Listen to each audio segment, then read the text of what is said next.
25 മാസങ്ങളെല്ലാം അർജന്റായി ഒരു മീറ്റിംഗിന് വിളിച്ചു. ഈ വർഷത്തോടെ ഈ ലോകം നന്നാക്കാനായിട്ടാ ഞാനിവിടെ ചാർജ് എടുത്തത് കേട്ടോ. മാസങ്ങളെല്ലാരും കേൾക്കാൻ തീരെ താല്പര്യമില്ലാതെ തലയാട്ടി. ഓരോരുത്തര് കള്ളുകൂടി നിർത്തൂന്നും ജിമ്മിൽ പോകൂന്നും നല്ലവരാകൂന്നും ഒക്കെ പ്രോമിസ് ചെയ്തിട്ട് ഒരുത്തരും നന്നായി കാണുന്നില്ലല്ലോ. 2025 ജനുവരി മാസത്തോട് ചോദിച്ചു, നിനക്കിവിടെ എന്താണ് പണി? ജനുവരി ക്ഷീണിതനായി പറഞ്ഞു, എല്ലാരും ആദ്യം എന്റെ നെഞ്ചത്തോട്ടല്ലേ സാർ കയറുന്നത്, ജനുവരിയുടെ ജീവൻ പോയി സാർ. ഫെബ്രുവരി ചാടി കയറി പറഞ്ഞു, ഞാൻ വാലന്റൈൻസ് ഡേയുടെ തിരക്കിലാ സാർ, ഇത്തവണ കമിതാക്കൾക്ക് ഓയോ റൂംസ് കിട്ടില്ലല്ലോ എന്നോർത്ത് എനിക്ക് ഉറക്കം പോലുമില്ല.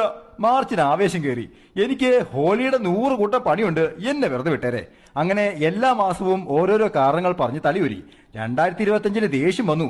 ഇതൊക്കെ എല്ലാ വർഷവും വരുന്നതല്ലേ, പുതിയതായി ഒന്നും ഇല്ലേ? ഈ ഓണവും ക്രിസ്മസും റംസാനും ഒക്കെ എല്ലാ വർഷവും ആഘോഷിച്ച് ആളുകൾക്ക് ബോർ അടിക്കുന്നുണ്ടാവും. എന്തേലും പുതിയ പരിപാടി ഇട്ട് കൊടുത്താലല്ലേ ജനങ്ങൾക്ക് നന്നാവും തോന്നൂ. ഡിസംബർ പല്ല് കടിച്ച് പറഞ്ഞു, ഇവിടെ ഇതൊക്കെ